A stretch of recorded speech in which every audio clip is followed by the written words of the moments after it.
The significance of indigenous languages transcends mere communication. These languages possess immense social value, serving as the lifeblood of their respective communities. They play important roles in preserving and celebrating the rich cultural heritage passed down through generations. Respondents who spoke with BTV News on how indigenous languages can be promoted and encouraged stated that it is the duty of parents to educate their children. Like we now, we are from Southeast.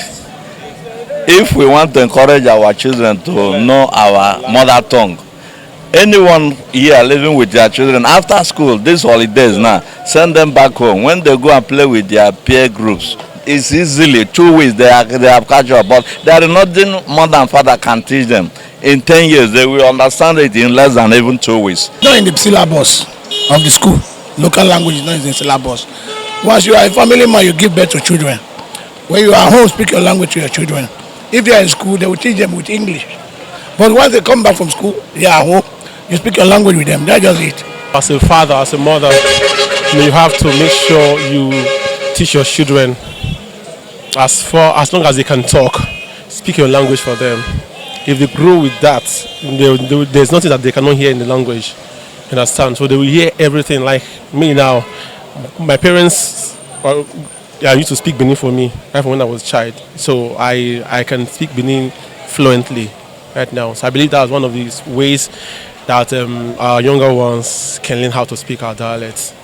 Others suggested broader actions such as integrating indigenous languages into school curriculum and encouraging religious bodies to translate materials into local languages.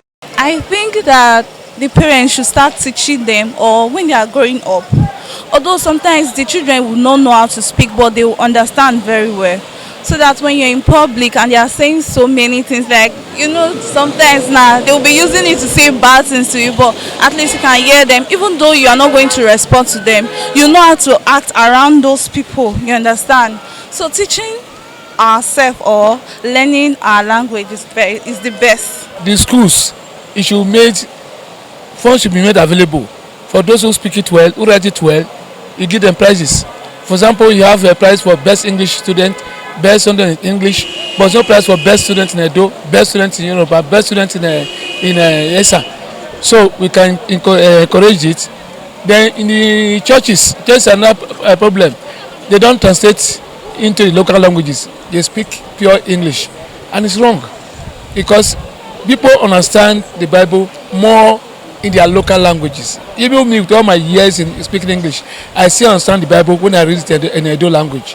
Respondents, however, stressed that the profound worth of language cannot be overstated, particularly regarding indigenous languages, because it encapsulates shared past, beliefs, cultures, and philosophical perspectives. As such, it is a moral duty and responsibility for all members of the society. Tosin Toluwaloju, reporting for BTV News.